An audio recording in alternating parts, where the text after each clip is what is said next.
A former Utah quarterback just transferred to USC, and with another backup quarterback option returning off to the table, should Utah bring back Brandon Rose? We're breaking it down, and a great start for the Utah women's basketball team on today's Locked On Utes.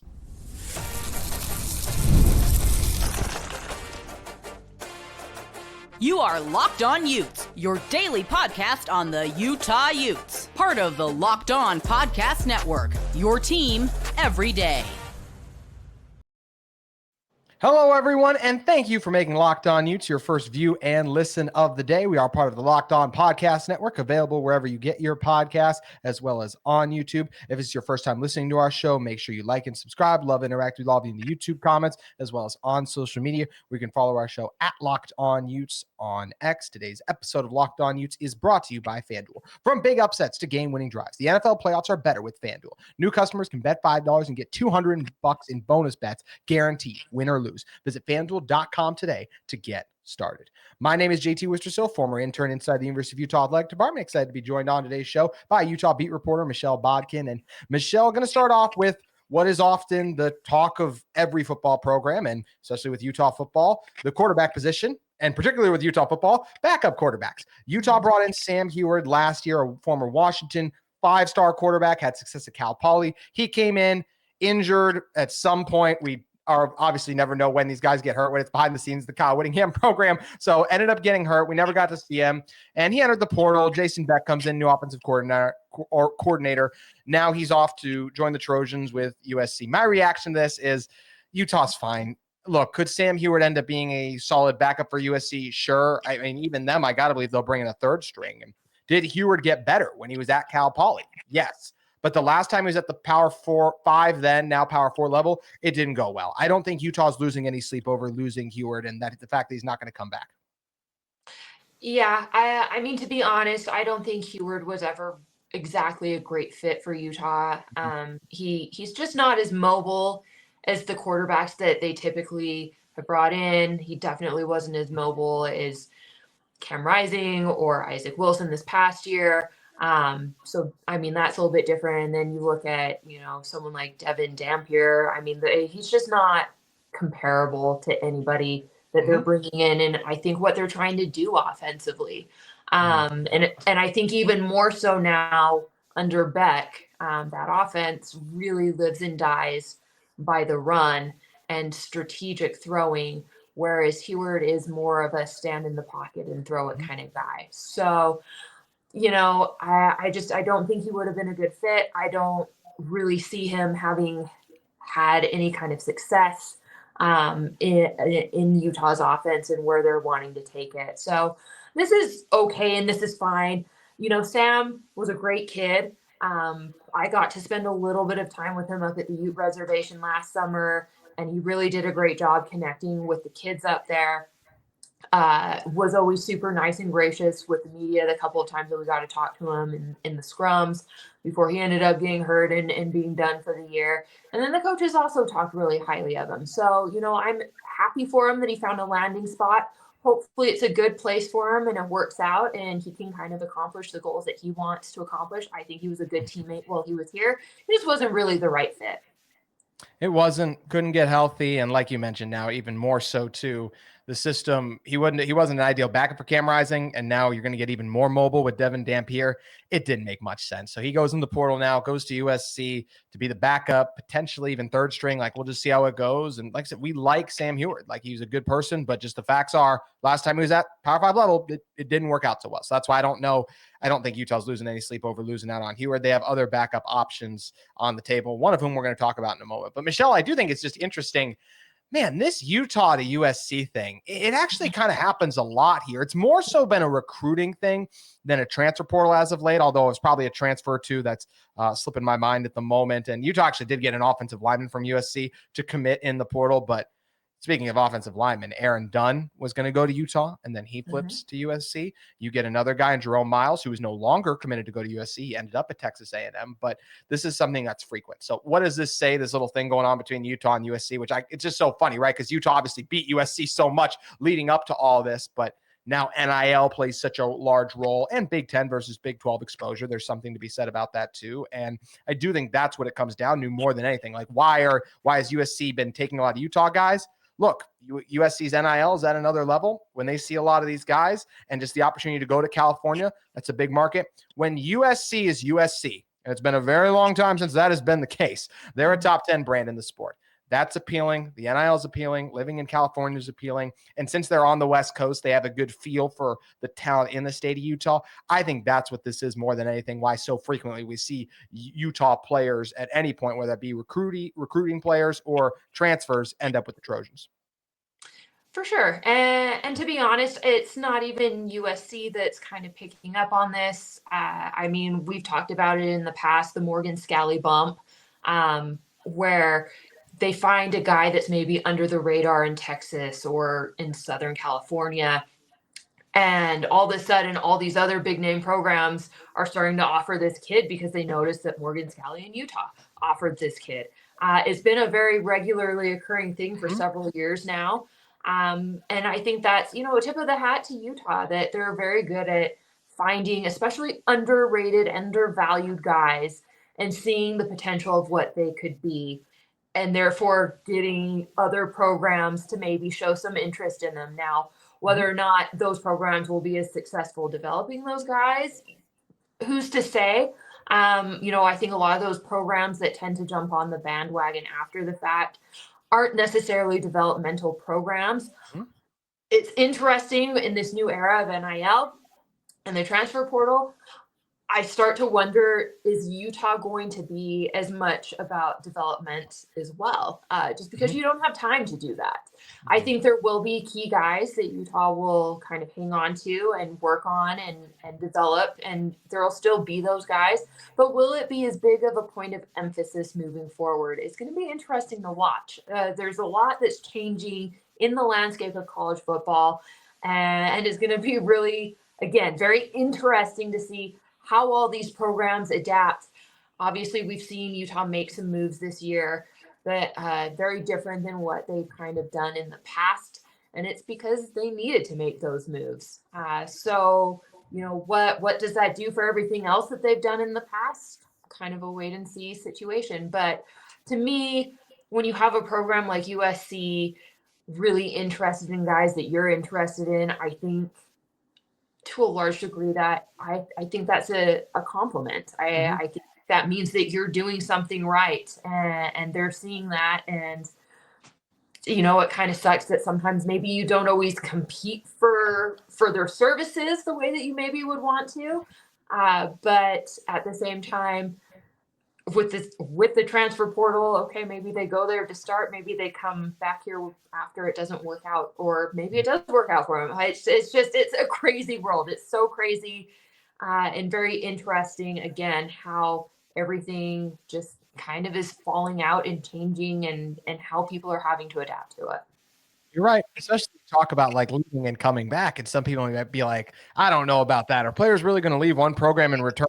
Well, Mr. Nate Johnson is back in Salt Lake City. So I think that is exactly what could absolutely happen in today's world. So anything really is on the table. You brought up so many great points too about just the fact that how do you adapt in terms of focusing on development versus more portal? Because sometimes, I mean, in a way, Utah helped Cameron Calhoun and Keanu Tanavasa. Well, they just straight up did help them become better players.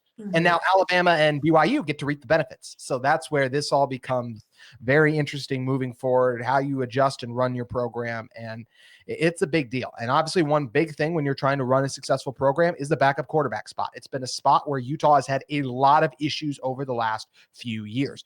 A bright spot for a game, and it was a key game, was Brandon Rose's performance against BYU.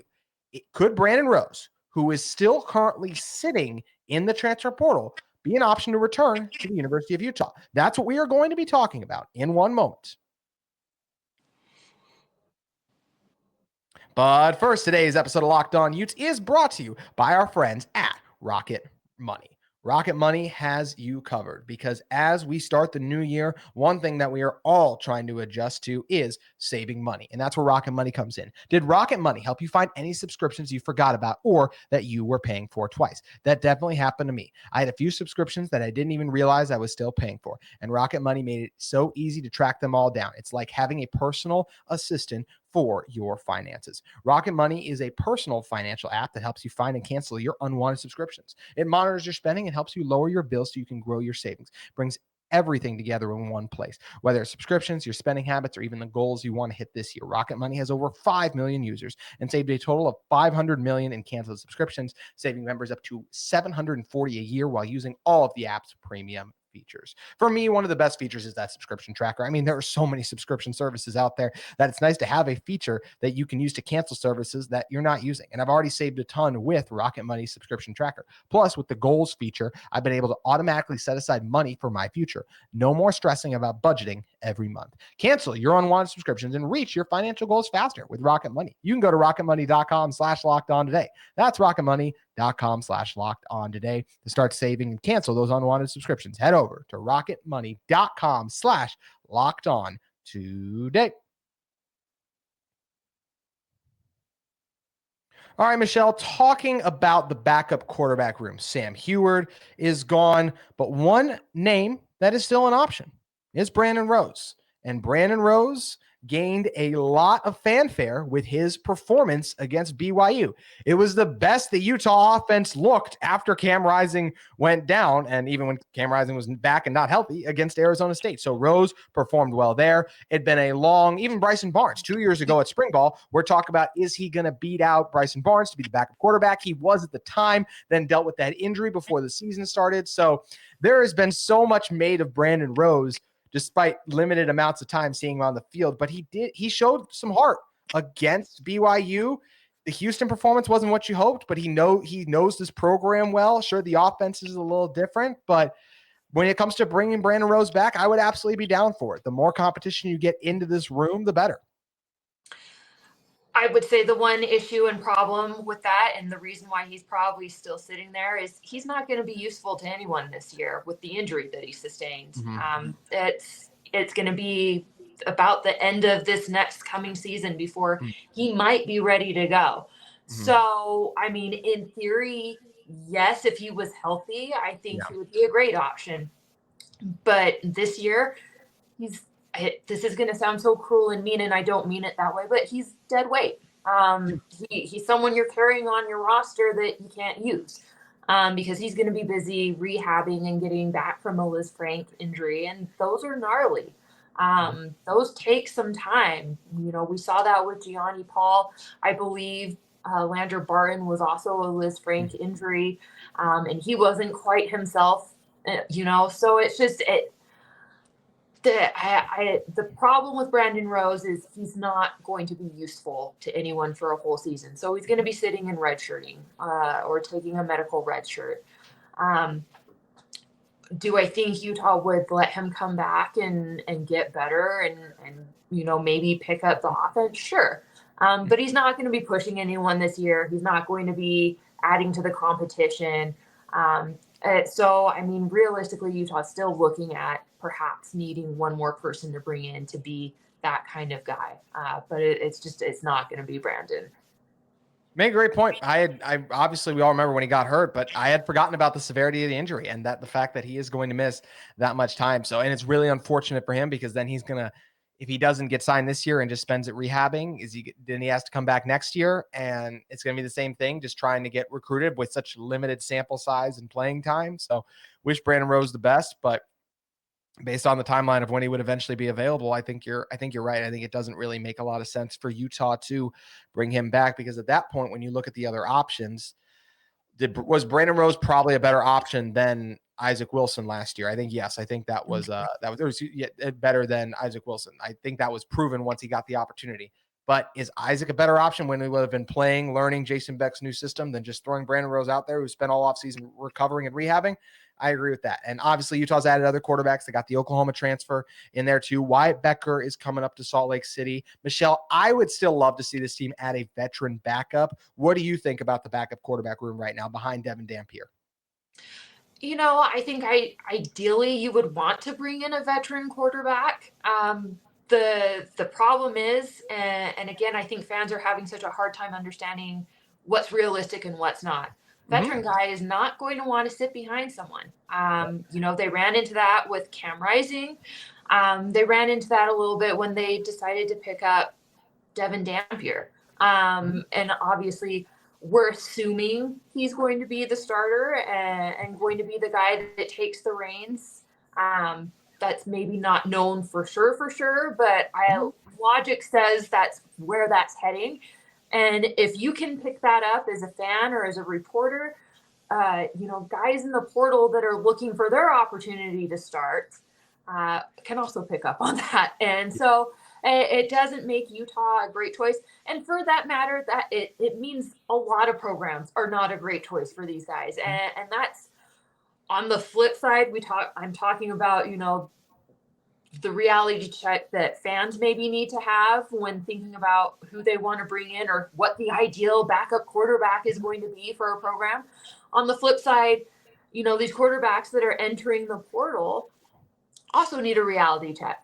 Yes. This is a position where one guy starts and, you might have to suck it up and be the backup. And I've talked with a couple of people, that are in the game and either coach or recruit or cover other teams. And my thing is, I think eventually we start seeing the number of quarterbacks hitting the portal drastically drop because there is going to be this realization that there's only so many spots and my luck is going to be a lot better if I stay and develop and learn a system really well and have a year or two to be really good in it than if I'm constantly bouncing around trying to be the starter, but nobody picks me up as the starter because I don't have any experience to show in comparison to other guys that are hitting the portal.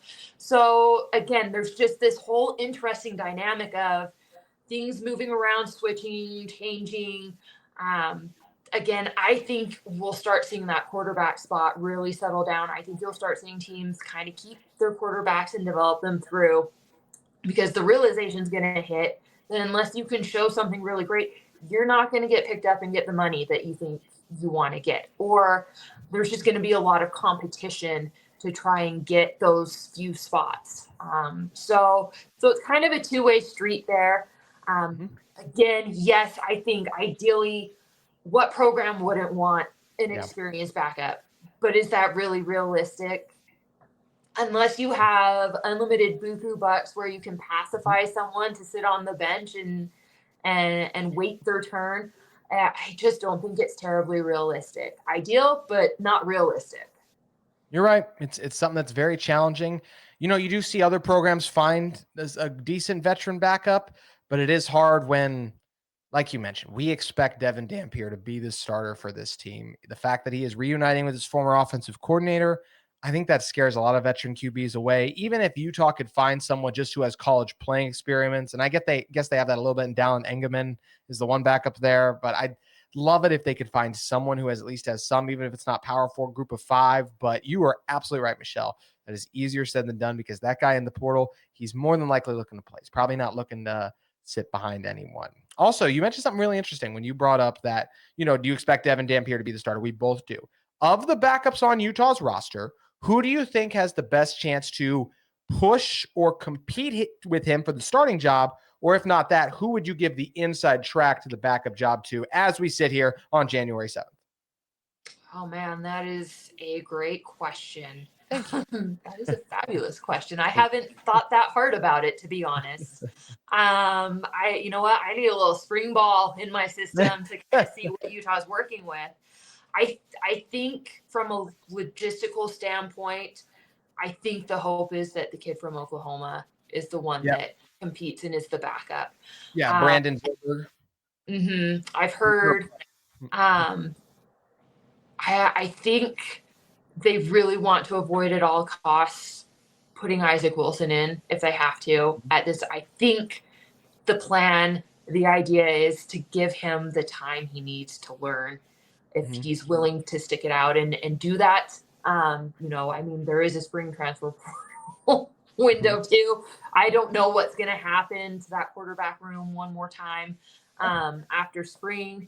But I think in a perfect world, that is kind of what you do. Isaac and the two freshman quarterbacks get to sit back and kind of learn and absorb and get better without the pressure of actually having to perform out on the field, which is a luxury that Isaac did not get this last year. And I think it really affected him.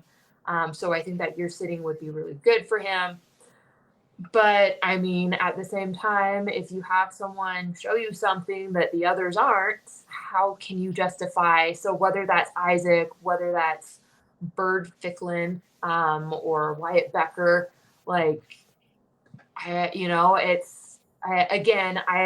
curious to see how all these guys perform. It, for the most part, is kind of a clean slate outside of Dampier having obviously the experience in Jason Beck's system, but the rest of them, it's pretty wide open. Nobody has really an advantage over any of the others. They're all having to learn it.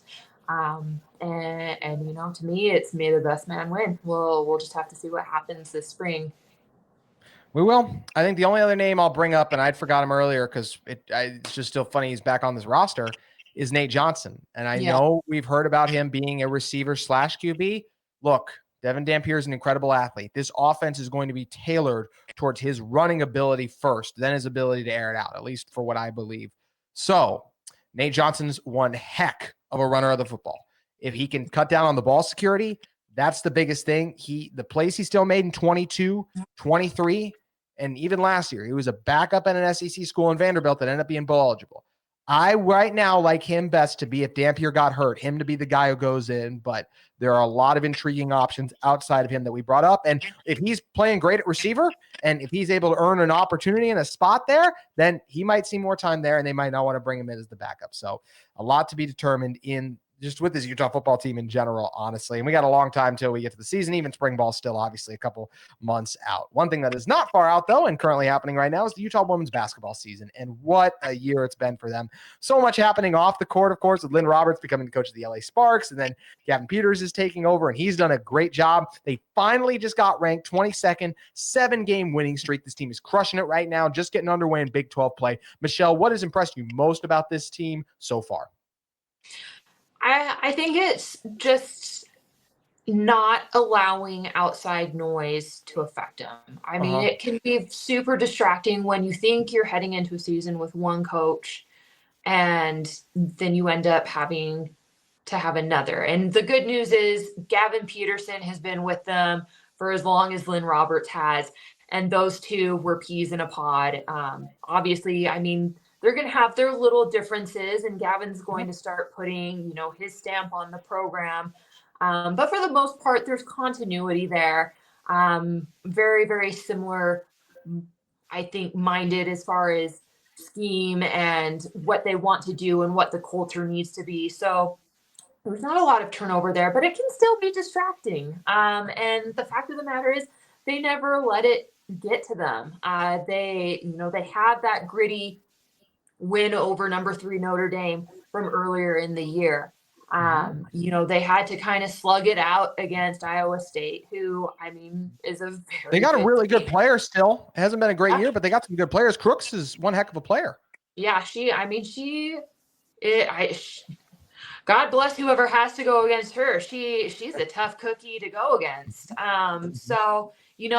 held their own in that game, and it got kind of tense a few times, and they figured out how to kind of slug it out, tough it out. And so, I think that's the thing, right? It's that there's no nonsense. There's no excuses. We're just going to go out and do our thing. And it doesn't matter what else is going on in the background. We're just going to do our thing. And again, you could see that starting to develop under Lynn Roberts. It's, I think, pretty clear at this point it's going to continue under Gavin Peterson. And as long as, they stay relatively healthy, I think the sky's the limit for this team. Absolutely think so too. A tough stretch for them coming up a little bit. You get Kansas State, who's ranked 12, and 2 games in between that sandwich. Houston and Baylor, still respectable, but not great, obviously. And then you get 11th ranked TCU too.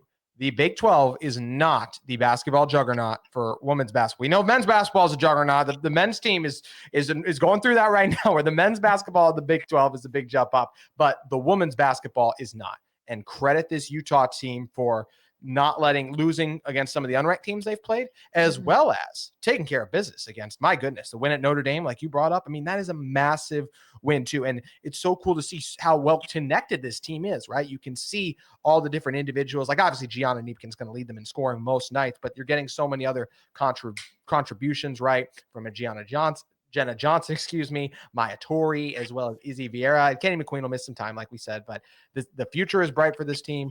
Coach Peterson is doing a fantastic job, and as long as they can stay mostly healthy, they'll get Niepkens back eventually. I feel like they can do things in March, Michelle. Yeah. I mean, again, I've watched them closely now for two full seasons, and this team looks every bit the part that the other two teams I've watched. And granted, a lot of that's because kind of the core of that group is still intact. Obviously, no more Alyssa Peely in the mix there, and like Deja Young's moved on as well. With the staff too, now an assistant. Yeah, now on staff, but like she's not suiting up and playing. But you still kind of have that core group of freshmen that really jump started the run that they've been on as of late. And I think it's a huge difference maker. I think Lynn and Gavin did a really good job identifying Maya Torre as a replacement for Alyssa Peely. Yes. I mean, she's had to take some time and get comfortable, but I think we've seen that happen week to week to week. I still think she has room to improve and get better, but you can see that it's there and she has that potential and that she's really working toward that potential. And so, the season's still early. They're still going to be gelling. They're still going to be figuring themselves out a little bit, but I think they're on the right track. And like I said, they very much mirror what I'm kind of used to seeing them do from having covered two previous teams very closely. I think they're very much on that same track.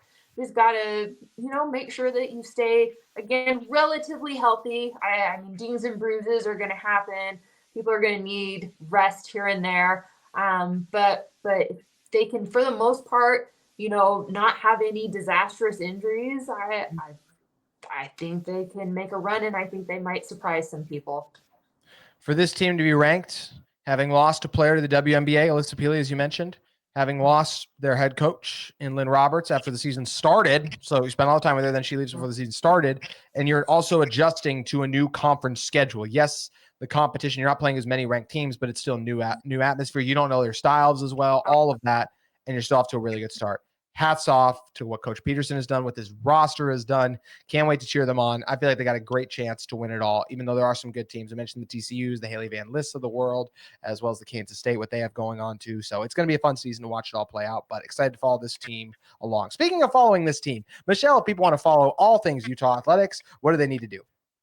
Yeah, definitely check out UteZone.com. A lot of my work is housed there, and we're getting into the season where I'm covering a lot of different things. It's not just football, it's women's basketball and gymnastics and men's basketball, and we'll see what ski team and lacrosse and softball and baseball kind of do. But I mean, there's potential to cover a lot of different things there, and it'll all be housed at UteZone.com. And then, of course, you can follow along on my social media. It's all at Bodkin is a boss on X, Threads, and Instagram. Thanks, Michelle. Thank you. That's going to do it for today's episode of Locked On Utes. We'll be back with you tomorrow. Talk about the latest things relating to the Utah football team and all Utah athletics.